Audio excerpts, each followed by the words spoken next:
everybody! This is Trina Louise and welcome back to my vlog, To Living Reveries. It's been a long while since I last vlogged, so this is basically the first time since I sat in front of the camera and talked to you guys and not towards a laptop webcam for Zoom meetings or classes. So this is really very exciting for me, as you can tell from my voice. So for today's vlog, since it is summer, although I'm a bit tad late with the summer festivities, I just thought that it'd be great to share with you guys the top 10 local travel destinations, which for me, I would love to visit again soon once the travel protocols will be at ease or will be open to leisure travel already. And for sure, all of us miss traveling, whether it be by air, land, or sea. But since the pandemic is still in our midst, our safety is our topmost priority. But in order to combat against the travel itch and to highlight our very own, our love for our country within the confines of our homes, I thought it'd be great to travel virtually. This is going to be a narration of experiences I have had in each of these places. Also, I have not had the luxury of traveling in every single place in the country, but these are those that I have visited thus far and enjoyed in every single way. By the way, this is in no particular order, whether it be chronological or preferential. It's just all from the memory and heart. First off, we have Baguio, the summer capital of the Philippines. I distinctly remember uttering, "It's so cold" constantly back then. When I went there with my family in 2008, we were sure to visit the mansion, which I remember were so full of guards, and the Mines View Park, where my cousins and I got the chance to wear the locals' attire, and I even rode a pink horse. It's so endearing to look back on my shy but stoked face. We also went to Burnham Park, which I remember riding a swan boat. We passed through Camp John Hay, the Baguio Botanical Garden, and Wright Park, to name a few. Baguio City is truly cool, literally and figuratively. Another travel destination which the country proudly boasts of is Boracay. I mean, hands down. The vibrant and pristine islands and beaches of Boracay Island would surely leave vacationers swimming in bliss, in reality, and in reverie. Back in summer 2012, we took a land trip to Boracay, passing through Bacolod to Iloilo, all the way to Caticlan. Our family sure did choose to do an island hopping tour. We had also browsed through selections in D-Mall and took lots of pictures both in the seafront and near the sea. Mostly, I love the breathtaking sunsets that truly attest that the Philippines is indeed a paradise.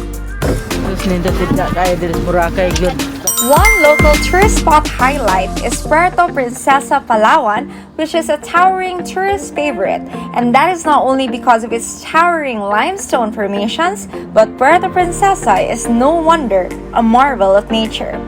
The Puerto Princesa Underground River, for one, is much more a national treasure as it shows off its abundant biodiversity. Also, I have been lucky to have gone to the crocodile farm, and the crocodiles and the croco babies there were such a sight. We went island hopping with picnic lunch too, and the majestic islands we visited were Luli Island, Cowrie Island, Starfish Island, to name a few. Overall, Puerto Princesa's tourism continues to be a magnet of adventurers and pleasure seekers over the years. Next up is Santa Rosa, Laguna, where my thrill-seeker self was at its peak with our trip to Enchanted Kingdom. Enchanted Kingdom is just one for the books when in Laguna.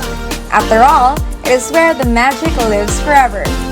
I was sure to ride the Flying Fiesta and the one where I had to get inside a big inflated ball, which is so funny but fun. My family and I rode the Rio Grande and the Jungle Log Jam, which got our hearts racing, but the experience was superb. Also, the bump cart, dodgem, and bump and splash. Besides the Enchanted Kingdom, you and I should probably take a note to visit the other tourist spots in Laguna, like the Mountain Lake Resort, hike Mount Makiling, and swim with its many majestic waterfalls. Up next is Sagai City, A quick escapade to a Baguio West kind of place was my cup of tea in 2017 for my 19th birthday.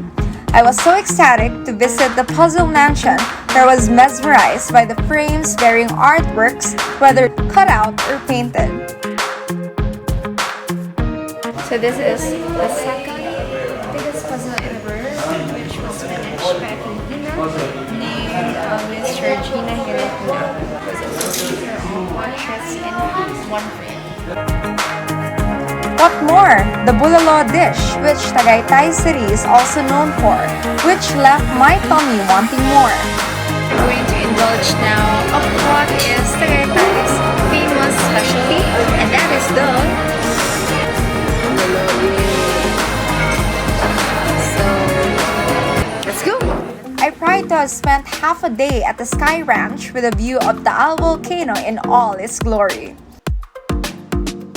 We are in Sky Ranch finally for Tagaytay first day. At my very back is the very famous Albay volcano. You can see it there. And the view never fails.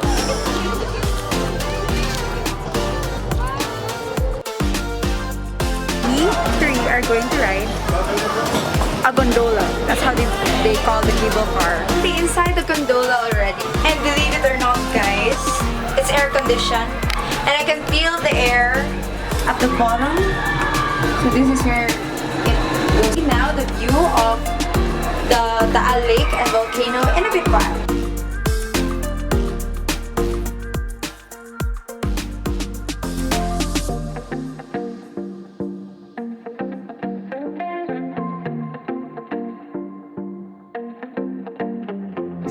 Tagaytay City is truly the place for a quick and fun escape with the promise of scenic views and adventure within our reach. Next is Albay, the city of fun and adventure. The perfect cone-shaped and active Mayon volcano is just the icing on top of this whole trip. Right before admiring the stunner that is Mayon volcano, my family were stunned with the history embarked on the spots frequented by tourists, such as the Daraga Church, the Cagsawa Ruins, the Linian Hill Nature Park, among others. We are here in Linian Hill and there are a lot of activities here like zipline and all that. We are on top of the hill with the view of Mayon volcano and also the view of the whole of Holy Gaspee. Also, my dad and I rode a 4x4 ATV following the trail to get near the Mayon volcano, and I was left in awe with the picturesque view in tow.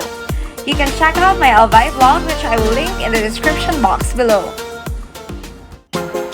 Bohol is one not to miss. Besides being close to Cebu, this place is sure close to my heart too. In fact, I have gone there countless of times with different company. Firstly, it is so easy to love the chocolate hills and take in all its beauty. Always worth visiting endless times are the Lobok River, which I have had the chance to cruise in, the bamboo hanging bridge, the man-made forest, the Blood Compact Shrine, the Philippine Tarsier and Wildlife Sanctuary, which houses the smallest primate in the world, which is tarsier. No doubt, my family and friends would surely attest that Bohol is home far away from home. Next on the list is Kamigan, which is also known as the island born of fire. We swung by White Island, Kamigan, which is a postcard-worthy landscape with its immaculate white sand and turquoise waters.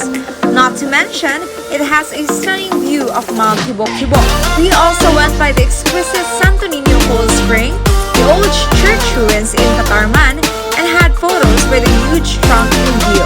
Of what was only an island province born from a series of volcanic eruptions, has now turned into a tourist destination of historical sites and nature's best. Another tourist spot I proudly delight on is Ilocos, Norte and Sur. In each, there are just so many well-preserved Spanish colonial spots to visit.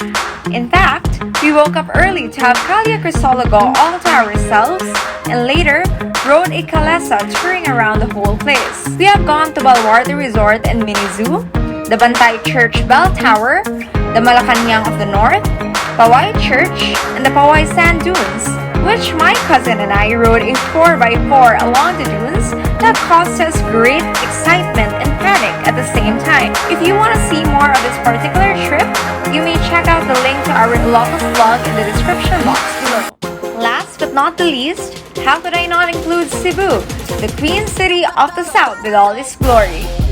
Cebu is somewhat where the mountains and oceans meet, the perfect balance of city life and beach life in its own territory. We have Busay Tops with such a grand view of the city's landscape, the Sirao Flower Garden, US Mania Peak, the Kandungaw Peak, the Simula Shrine, and the Kawasan Vault. Of course, we have Bantayan Island, which is a paradise in itself with its pristine beaches. Another paradise for a quick escape is the near island of Camotes. But a new recent favorite Cebu attraction of mine is the Golden Sands Destination Beach Resort, which I vlogged a little bit about. Very nice because it's just closer to home. We're currently here in Golden Sands Destination Resorts here in the Bantayan, Cebu. And I've already heard so many good reviews about the place, which is why I'm really very excited. My family and I are very excited to be able to tour around the place, at least for the day.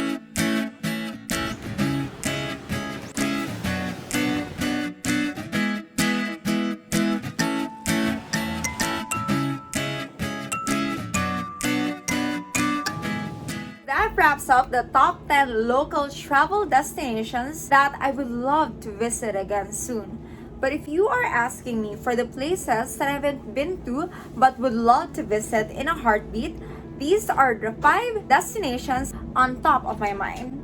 So first is Siargao, second is Ifugao, third is Batanes, fourth is General Santos City, and the fifth is Limasawa Island. It has been great sharing with you the story and the history of each of these travel destinations and walk down memory lane with you all. We have been blessed to travel freely before the pandemic, and we pray that hopefully we get to do the same soon. So here ends the vlog. Thank you guys for watching, and do like if you do, and follow me on my socials. So once again, thank you. See you again next time. Bye!